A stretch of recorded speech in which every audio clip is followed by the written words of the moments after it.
Everything seemed to go on well, except that my wife didn't stop spotting. She spotted practically every day.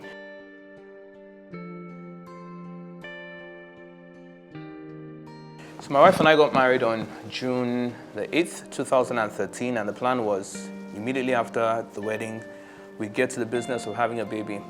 And that happened almost immediately a month after our wedding. And it was a very happy day for the both of us. I won't lie, when my wife, she'd already done like 2 pregnancy tests 2-3 weeks after the wedding, which turned out negative, but she just took it in her stride. So when she eventually came with the one that was positive, she was super excited, and I was happy to see her happy. But I don't know, we watch films and we hear stories, and people say, when my wife was pregnant, it was the happiest day of my life. To say that was my experience would be a lie. I was happy seeing her happy, because I know that women worry about, conceiving early after weddings. But for me, I was a bit unsure about this whole new father business. But anyway, I'm a father to be, so I had to take it in my stride too. And everything that I expected to happen didn't, which was positive, because from my mother's experience, from my older sister's experience, from friends' experiences, what they told me was a woman will have morning sickness and she'll crave catfish in the middle of the night. You have to get up, throw on some clothes, drive all the way from Stavoe to Apapa to look for the specific, taste of this soup or this fruit that she wants. And I kind of mentally prepared for, those supposed horrors that the supportive husband will go through when one's wife is pregnant. But the funny thing is, none of that happened to my wife. She ate anything and everything. She had no allergies. She had no morning sickness, no vomiting, no dizziness. The typical signs, no swelling, and swelling on the feet happened. But everything was hunky-dory till about between the 3rd and the 4th month, crossing over from the first trimester to the 2nd. And then one day she started spotting. I never heard that in my life. And she just said, "I'm spotting." What does that mean? She says, "I'm beginning to bleed, but it's not too much, it's just in droplets." To be safe, we went to the hospital. The doctor checked her, said everything was fine, but take it easy, right? So the plan was, do as little as you can. Now, by this time, she was still she had a shop where she sold clothes, did beads, made turbans and headgear for women. And at this point, she was still going to the shop. So we decided, okay, from this point, it is zero stress. Stay at home, let me do all the running around. And you just make sure that, the baby is comfortable and nice. And somehow, everything seemed to go on well, except that my wife didn't stop spotting. She spotted practically every day and started to panic. And because of that, we had to run to the hospital every now and then, but we kept being assured that it was nothing. And ultimately, the spotting stopped, so we were happy. And I faced the business of preparing in other ways, financially for a baby, what are the resources that the baby would need, going to the hospital for the natal checkups and whatnot. We're trying to do a scan on the baby. Interestingly, my child in my mother's womb was, very stubborn, like, her father is. And every time we went to do the scan, we couldn't find the sex because the baby had crossed its leg or had turned to the back. And, the scan person will say, if we wait a bit more, maybe the baby will turn and everything, and that never happened. In fact, times were when it was right after we left the scan, the baby started to kick. My wife says she felt like the baby was moving. So, it's as if the baby was shielding its sex. So it was all laughs, jokes, until one particular day, she started clotting heavily. It was heavier than, every one that had happened prior. And so we rushed to a hospital around the corner from my house. We were actually on our way to work, and we decided, let's just go to this hospital since it's closer. And the doctor there checked her and said, "I'm not letting you go home. That you're under the threat of a forced abortion." And that was when we began to really worry. I canceled work that day, stayed with her, they did some tests, they gave her some medication. They said she was to do absolutely nothing and be on a bed rest for like a week. So I called my people, my mom, my sisters. She called her sisters, and we went to prayer and hoping that everything would turn out well. So she was in the hospital. I'll come spend the day with her, run to go do my work, come back to stay with her. About 3 days later, I was driving. I remember that day I was on Agidingbi Road, around Ikeja, and I got a call from her sister, her older sister, and her sister said, "Look, Kehinde, you're a man, and your wife is the one carrying the pregnancy. She's the one experiencing the pain. She's the one experiencing the pressure. And ultimately, if anything happens to the child, even if you're going to be affected, it can't be as hard as your wife will be." And that I've gone to the hospital, I saw the doctor, and this morning, things are worse than they've ever been. So it's a 70-30, that you will lose the child, with losing the child being 70%. And she proceeded to encourage me to be strong and to be strong-willed and, to just, be there for my wife especially, however bad I felt, because like, I said, she's the one who bear it the hardest. And she also told me that she'd lost a child and it wasn't the end of the world. And, I was in traffic and I just listened to the whole thing and my head was swimming, especially because it wasn't for me so much because, I was going to be a father and I wasn't going to be a father anymore. There was that, but it was about my wife. This pregnancy seemed to mean the world to my wife. So seeing that, we had advanced in the second trimester, her pregnancy was evident to the world. There was happiness on both sides of the family. There was expectation between the both of us. There were dreams, what schools will send the child to, where would grow up, the kind of things we'll teach the child. So all that just, began to look like it was not going to happen, like we dreamed for nothing. And I said, "Thank you very much, Sister Mercy. No wahala." And I caught the phone. I wanted to call my wife, but I decided not to because I felt whatever she heard would have put her in, not the right frame of mind. And as traffic started to move and I kept thinking about it, it just occurred to me that this is something I've been praying about for about, from right before the wedding, every day. Baba God, give me money, give me wisdom, help us to raise this kid. And I'm suddenly discouraged when somebody calls me to give me 2 minutes of what looks like bad news that hasn't happened, but is likely to happen. And right there in the car, I just began to pray. I began to, tell God, this is what I wanted, this is what I told you, and ultimately this is what I expect. And I did that for a few minutes, and then I felt better. I just forgot about it. Came to see my wife in the night, and I didn't say anything about it because I was gauging her reaction. In fact, my wife is very sensitive, so the expectation was I walk into the ward and her face is drawn and she's unhappy and she's weary, but I came in and she was, happily conversing with her sister, another one of her sisters, happily conversing with her. So I said, since her mood is good, let me to not say anything.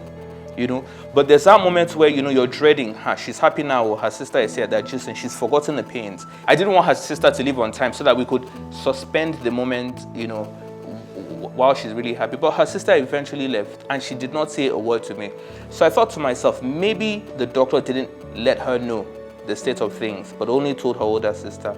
Somehow or the other, the days went by and in 3-4 days, the clotting stopped. The spotting stopped and she was discharged. In fact, she demanded to be discharged because they said, we want to watch you for another 3-4 days. And we left. Let me dial back to 2 years before that. My baby was born on February the 26th, 2014. But in 2012, my wife, had a fibroid removal surgery. And it was a difficult period. She had the fibroid removed and by this really good doctor. And it was a huge fibroid. The man we went to had, reportedly at the time, removed the largest fibroid in the world. So we said, let's go to somebody who has a reputation for being the best. And he took it out. At the same time, he realized, while he was doing the surgery, that she also had an appendix situation, took that out too. And we went home. And the next 6 weeks from the day of her, being discharged from the hospital were probably the worst days of her entire life. because after the fibroid removal, she was weak and infirm in the hospital for about 4 days. And then we left the hospital. In fact, we had to help her into the car, very frail, very tired. And for 6 weeks after that, it was just one horror after the other. She was 80% bedridden. She couldn't obviously eat any or everything. And there was a lot of pain every day, a lot of pain through the watches of the night. And I felt that, because she had been through this experience, that the childbirth experience would be equal to just as bad or worse. So back to our story, my wife was eventually discharged from the bed rest, but with the stern warning to take it supremely easy, no stress, no blood pressure spikes, no diet that could, upset her balance. And from that point on, we were extremely careful. I bathed my wife throughout the entire process. I don't cook. I tried my best as possible to, get meals, and the best meals, get films, everything to make my wife super happy. And 2 weeks to our due date, I got up in the morning. Where we lived, I used the bathroom in the guest room because it's a standing bathroom. So that morning I'm rushing off to work. I tell my wife, look, I'll try and come home early. I'll see you, blah, blah, blah. And as I'm walking out to the bathroom in the guest room, my wife screams my name. I run back. So by this time, she's on the toilet seat in the toilet en suite, our room. And I come in, how far? And she says, I think my water has broken. Immediately, inside me, I panicked. Because I've seen this thing on films many times. In film, somebody says my water has broken, everybody's shouting. They're reaching for the bag. They're reaching for car keys. They're, jumping out. And so I felt like I should have jumped into that kind of panic mode. Everything they told us in prenatal had just flown out of my head. So first I asked, how do you know your water has broken?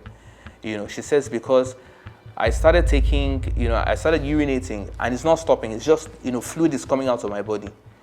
So I'm like, is that how it's supposed to be? She said, Kehinde, my water has broken. Immediately I reached for her bag, got her the, special pad she's supposed to wear and everything. I hadn't taken a bath. She threw on a dress. I quickly got the car key. I remember that the night before, my petrol tank was very low. As we came out, the plan was drive to the nearest ATM, get cash, buy petrol. My next door neighbor came out to give me his NEPA contribution because we shared the same meter. He gave me like 5K. I said, thank you, Lord. That's my petrol money. I'm not stopping at any ATM. And I drove like a mad guy. We lived in Ogba, but the hospital was on Old Ojo Road on the other side of First Act because of this legendary doctor. So it was the same doctor that did the fibroid removal. So jumped into the car, dashed straight to the petrol station, filled my tank, and then headed for the hospital. Without traffic, almost an hour to move from Ogba to the First Act area. That is no car on the road, ghost town. Now that day was your typical weekday morning, and Ogba already has a lot of internal traffic, so we got to the hospital in about 2 hours. Now here's what happened. Everything my wife kept saying, I didn't hear. I was just panicking because I felt that the baby will pop at any point. So it's like, okay, if the baby is coming outside, if the head is coming out, should we park? All these old women, you hear stuff about women in the market. Somebody goes into labor and then they remove their wrappers and cover, and then there's a midwife nearby, and so a lot of crazy thoughts were running through my mind. We eventually get to the hospital. Now me, what I thought was, the baby, just sit down. My thinking was, I'm going to rush inside, shout, my wife is pregnant, her water is broken. They'll wheel out a gurney, quickly put on it. We'll start wheeling her, they felt too much films in my life. We're wheeling her down, and they shout, give her oxygen. I was just in Hollywood in my head. And I came in and I said, my wife is pregnant, she's in the car. And the nurse at the front, they said, bring her inside now, casually eating groundnuts. And I'm thinking, is this a Nigerian thing? Anyway, I go to help my wife in, and it's careful steps and everything. We enter. Madam Benita, you're welcome. So now today you go come. They were joking, and then they called the doctor, Dr. Innocent, who at the time was, in the theater doing some other surgery. He comes out, he jokes with me, jokes with her. So at this point, I'm thinking to myself, if the man will go perform the operation, they joke, it means we should be fine, right? So I now say, but isn't she in labor? The baby will come out anytime. The guy looks at me, looks at his nurses, and they have a laugh. He now tells them, prepare theater, whatever, number 4, put this man in a kit and everything. So they gave me slippers. I had to take off my shoes, gave me slippers, gave me, the robe and the mask, the face mask. Took my wife casually to this ward, set up the whole, because she was going to have a CS, because, she'd had a surgery 2 years before, so we couldn't have a natural birth. So they set up the whole room, and the doctor casually went to finish his other operation, which took about 2 hours, came to us, had my wife anesthetized, and then started the operation. So I was in the room, but what they did was, to be honest, I was also a bit scared about seeing, gore, and hey, I'm finally going to, in the flesh, see somebody that they caught, But what they did is they set up these, how do I call it, like a cloth barricade around her, flanking her sides. So I sat on the outside of the barricade. Her hand was under so that I could hold her. And, the doctor and his midwife and his team began the CS surgery. When my wife, was put on the bed, they started to stick needles in her arm. They put something in her spine, and, she screamed, and it was all very horror to watch. And so this was just the process of anesthetizing her to reduce the pain of the surgery. And my wife just goes numb and begins to talk with a slurred speech, and she's like, Dr. Innocent, please let it take its full course. I don't want to feel anything. And the guy is like, we're going to start now. She's like, no, let it take its full course. But she was already sounding drunk. And then the doctor now taps me, does this to me. He takes a needle and he begins to poke my wife in the thigh. And he asked me, what am I doing to your wife? I said, you're putting a needle in her leg. He's like, can you feel anything to my wife? She said, no.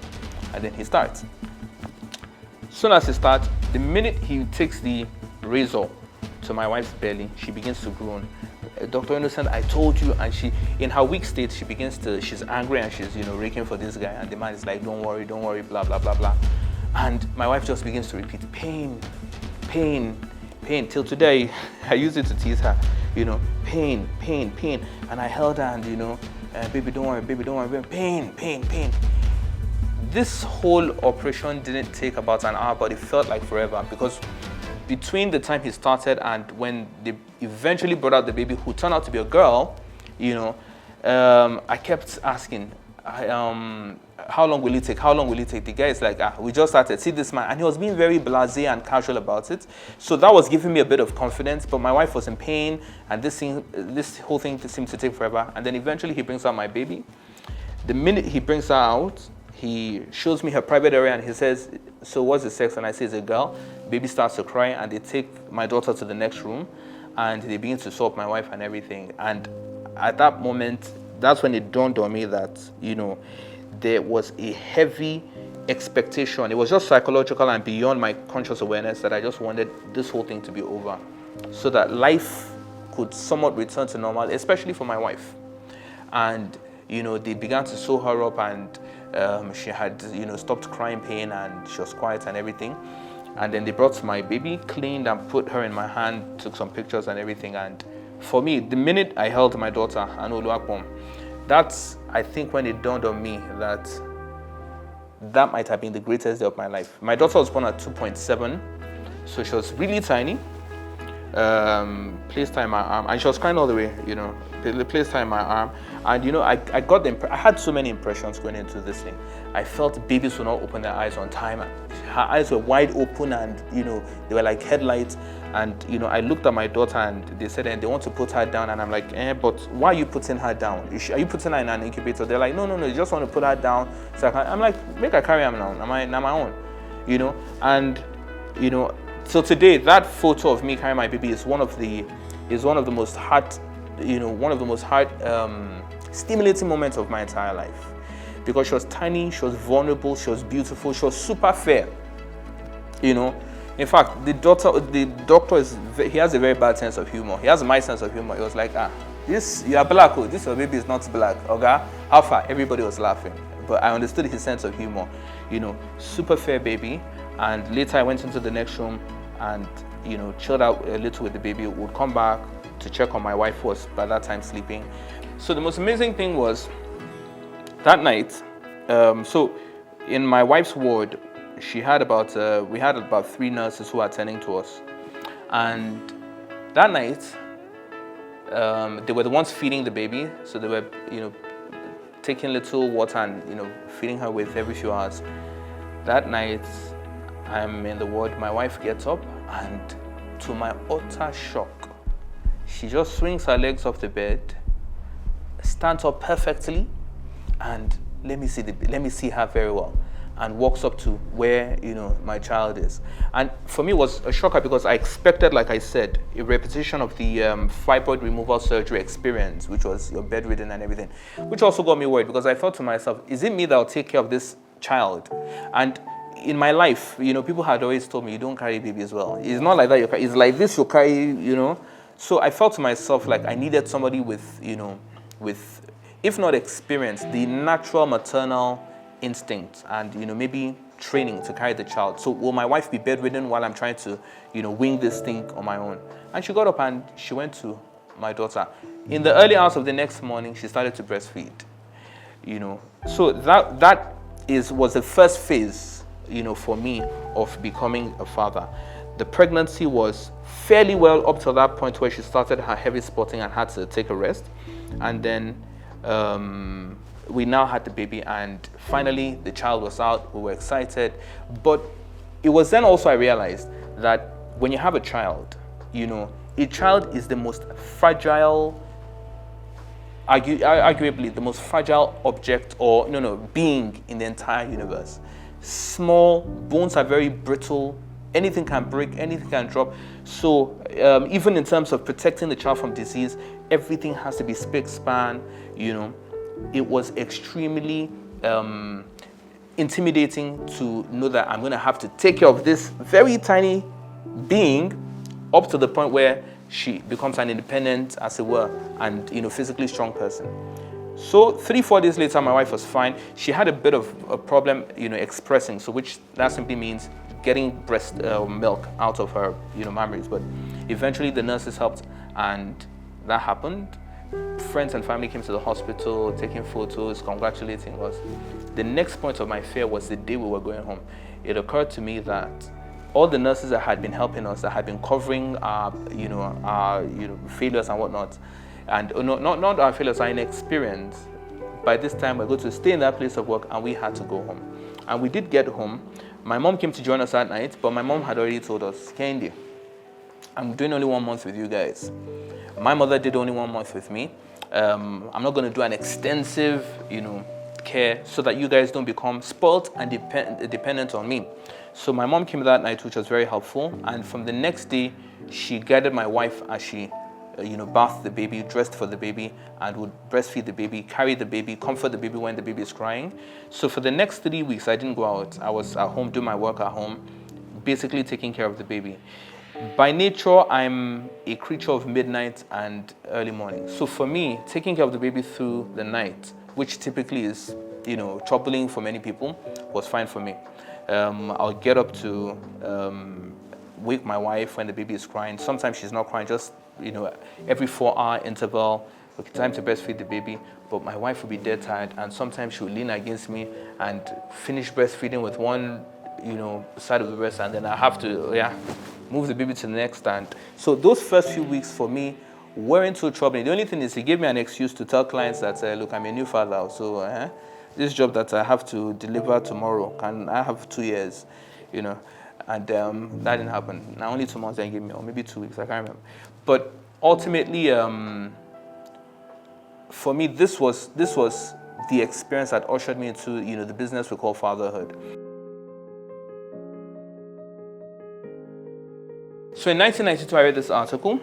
I was a kid, and I just read stuff, and I read this article about fatherhood, bonding with your children, long before they're born, by first speaking to the child while, it's in the mother's womb. So I did a lot of that. In fact, people said, the article said that you should read, you should read to the baby bump, that the child will somehow pick in its, consciousness, pick your voice. So I did a bit of that when my wife was pregnant. And then they encouraged that the father should carry and talk to the child almost every day, because children have a natural bond with, the mothers that bear them. For the father, you have to, put in a bit more effort. And so somehow or the other, I began to carry the baby a lot, and I would kiss her all the time, and I would hug her, and I would play with her. It was amazing. Gradually, my daughter began to put on weight. She was born at 2.7, dropped to 2.5, and then gradually began to rise. So in the 1 year of her immunization, we'll take her to the hospital, and her weight steadily began to increase, and suddenly there was a spike, a super spike, that even the doctors and attendants at the hospital were remarking about. And it was then my wife confessed that when Anu, our daughter, was born at 2.7, that it worried her, because she was like this. She looked extremely fragile. Let me tell you one thing that happened. When I came from work and I came into the room and I wanted to sit, normally she'd be put on our bed and we just, barricade her with pillows, But, I just saw a pillow at the foot of the bed, and I take the pillow up and throw it to the middle. I didn't know I threw the pillow on top of my daughter. That's how small she was. My wife screamed. In fact, when I took off the pillow, I won't lie, for the next 2-3 months, I would pray, because I thought, what if something had broken that you don't know? You hear about kids who drop when they're kids and then something happens in their head. And I'm like, granted, a pillow isn't the heaviest object in the world, but there was still that apprehension. My birthing experience isn't one ridden with all the conflict and all the drama that a lot of people I know have experienced. For me, it was more a vicarious psychological experience, going through the pains that my wife went through at the times that she did, worrying if I was, able to really father a child, to be the kind of person that, somebody would like to call daddy and be proud about and maybe take life lessons from. And ultimately, this is Nigeria, taking care of a child, because the first 1 year, you will learn that, that a child is maybe one of the most expensive economic decisions to be taken in your life. My daughter was consuming nappies, diapers, like, you're drinking a small cup of gari. The thing was disappearing like that. Baby wipes, had to buy Milton tablets, had to make sure that my wife was super well fed, because now it was a single income house. Because 6 months after she had her baby, it was, I couldn't accept that she would work. And since she worked for herself, there was no maternity leave. We were the ones who decided it. So it was enriching. It was ultimately empowering. And I think for me, the biggest lesson I took from the birthing experience was the maxim, expect the worst, and prepare for it. If it doesn't happen, then you're pleasantly surprised.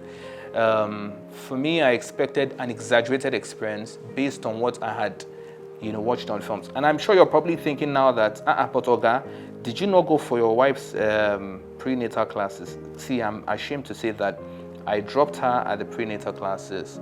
A lot of the time I was downstairs. I did not go upstairs to that thing. I would come into the place, women with the largest bellies, all over the place, were hustling for space, and I saw that no other husbands came. So I said, I tried now.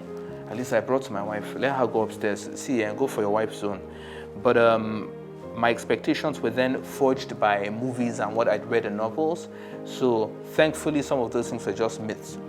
But the other part of it is your wife. If she's going through pain, you're not going to be happy.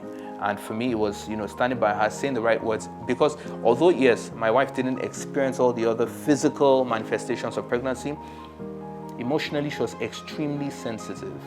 And me, I'm a huge joker. I had to watch my jokes. Had to watch my mouth, had to, even the kind of films we watched and how they would affect her. If there was a film about a child being kidnapped, we're changing that channel, because it was positive. She was trying to build positive energy around this experience. Or we turn to a channel and the woman is having a painful labor, and we're flipping that channel.